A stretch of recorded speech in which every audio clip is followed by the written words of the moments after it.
सहयोगी अश्विनी झांसी से हमारे साथ मौजूद हैं, हरीश बरेली से हमारे साथ जुड़े हैं। अश्विनी, अब छोटे शहरों और गांव में भी इसका जो खतरा है वो बढ़ता दिख रहा है। सवाल है कि इंतजाम कैसे हैं?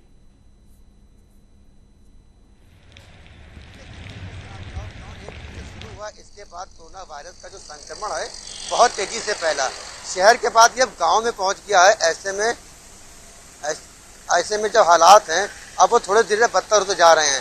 झांसी में कल जो कोरोना वायरस 101 की संख्या हो गई है, इसके बाद जो नियंत्रण है वो अब कानून के बाहर जा रहा है।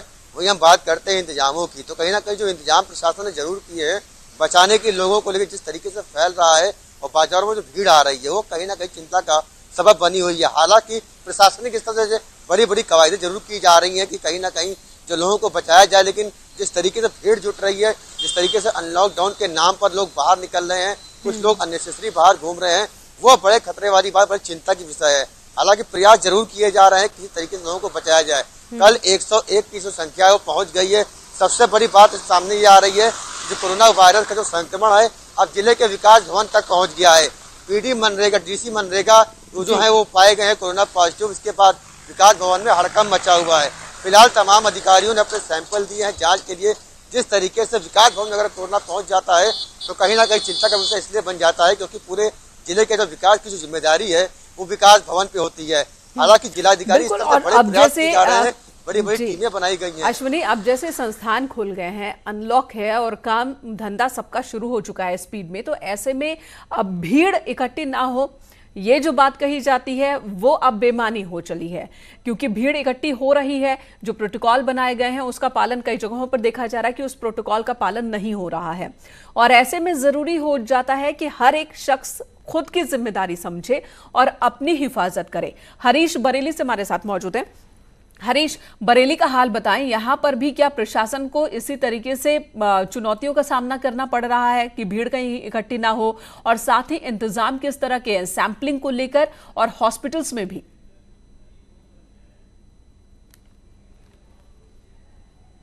संबंधित इंतजाम की बात की जाए तो पहले से बेहतर इंतजाम है, लेकिन कोरोना अब गांव में भी एंट्री कर चुका है। तो ये कहा जाए कि जो शहर में अब तक डर था अब वो गांव में भी शुरू हो गया है, क्योंकि जो प्रवासी मजदूर थे और उसके अलावा जो दिल्ली, लखनऊ और तमाम जगहों से जो आने वाले लोग थे उनके जरिए अब गांव-गांव कोरोना फैलता जा रहा है। वर्तमान की स्थिति अगर बात करें तो हर दिन 10 से 12 लोग पॉजिटिव यहाँ पर मिल रहे हैं। हालांकि देर रात में एक महिला की भी यहाँ पर मौत हुई है। मरने वालों का आंकड़ा भी यहाँ पर बढ़ा है। मरने वालों में 4 लोगों की संख्या हो चुकी है। अभी तक बरेली में 4 लोगों की डेथ हो चुकी है। कुल अब तक 67 पॉजिटिव केस बरेली में है।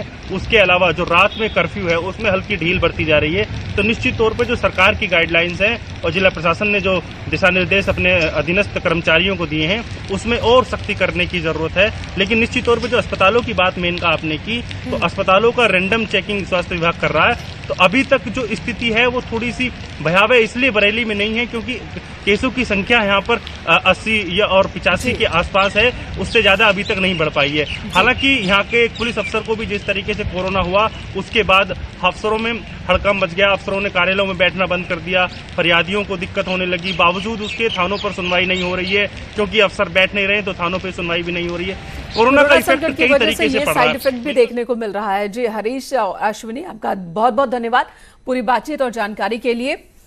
अगली खबर का रुख करते हैं, बात आगरा की करते हैं। आगरा को लेकर इस बार कांग्रेस महासचिव प्रियंका गांधी ने उत्तर प्रदेश सरकार पर निशाना साधा है। उन्होंने ट्वीट किया और कहा कि आगरा के डीएम आगरा में 48 घंटे में 28 लोगों की मौत हुई है। हालांकि प्रियंका गांधी के इस ट्वीट पर जवाब दिया है आगरा के डीएम ने। उन्होंने प्रियंका गांधी के आंकड़ों को झूठ बताया।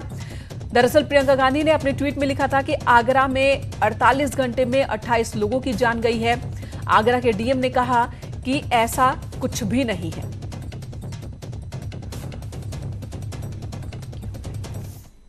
चलिए 2 तस्वीरें आपको दिखाते हैं और दिखाते हैं कि किस तरीके से कांग्रेस और आगरा के डीएम के बीच ट्विटर पर एक जंग छिड़ गई है।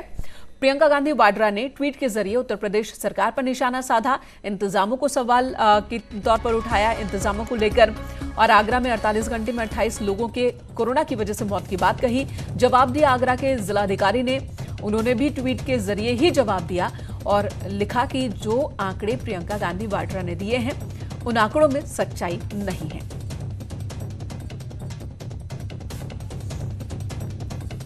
तक सारे जो केसेस के एनालिसिस में निकल के आया है कि इसमें से 28 लोग ऐसे थे जो 48 घंटे के अंदर उनकी डेथ हुई है। इसका मतलब कि जब एडमिट होने के बाद 48 घंटे के अंदर उनकी मृत्यु हुई है, न कि पिछले 48 घंटे में 28 मृत्यु हो गई है। कहीं ना कहीं इसको ठीक से नहीं देखा गया है और हमने रिक्वेस्ट किया हुआ है सबसे, मीडिया जगत से भी, कि जो हमारे डॉक्टर्स हैं बहुत मेहनत कर रहे हैं, वहाँ पे अलग से सरकारी डॉक्टर्स दिन रात मेहनत कर रहे हैं, उसको मोटिवेट करने की ज़रूरत है और हमें उनको सपोर्ट करने की ज़रूरत है ताकि इस कोविड की लड़ाई में सब लोग एक साथ मिलकर